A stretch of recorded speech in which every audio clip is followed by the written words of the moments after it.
हाथी मर गया। लाल जी, जीवन में कितना चतुर आपको रहना है।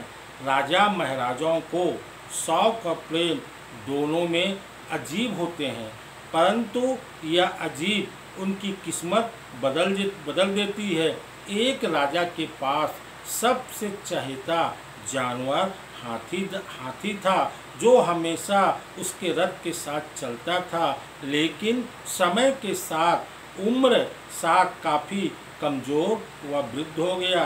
राजा ने एक दिन सोचा, एक न दिन इसकी मृत्यु को आना है, चाहे इंसान हो या जानवर हो। राजा ने सोचा, हाथी ने मेरी बड़ी सेवा की है और इसकी उम्र हो चली है, लेकिन मैं इसकी मृत्यु अपने सामने नहीं देख सकता हूँ। राजा ने महामंत्री को बुलाकर विचार किया। महामंत्री ने कहा, महाराज, राज्य के काफ़ी विशाल इस हाथी को कहीं भी रखना देंगे और इसकी समुचित देखभाल करेगा।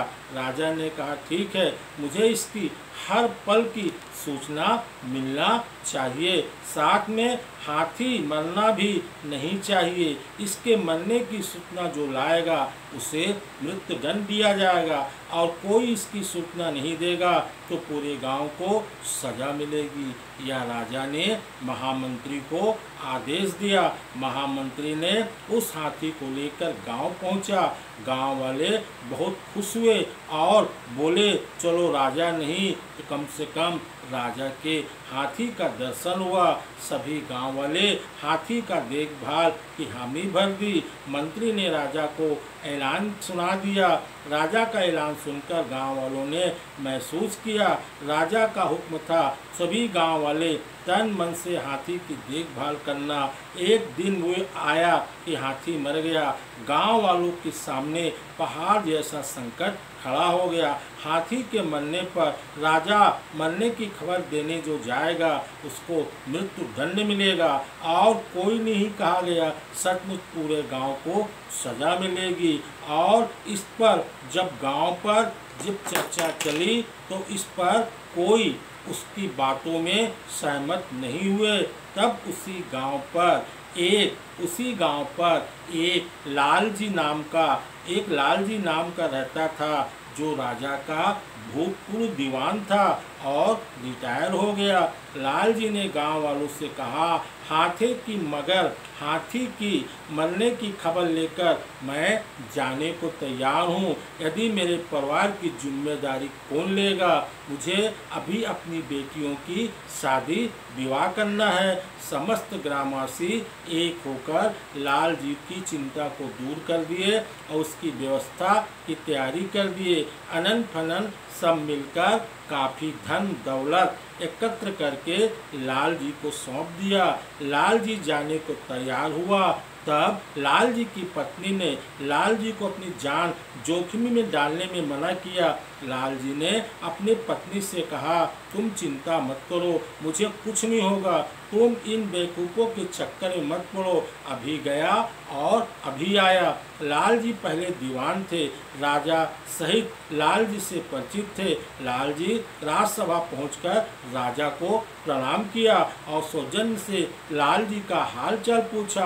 औपचारिकता के बाद राजा ने दीवान लाल जी से कहा कि आपके समय में जो फला हाथी था वो हमें काफ़ी पसंद था, अब वह वृद्ध हो गया है, उससे मैंने उस गांव में भेज दिया हूँ ताकि उसकी मृत्यु मेरी आंखों के सामने ना हो। लाल जी कहा, महाराज, मैं उसी गांव में रहता हूँ और वहीं से सीधे आपके दर्शन करने के लिए आया हूँ। राजा को यह सुनकर काफ़ी उत्साह बढ़ गया।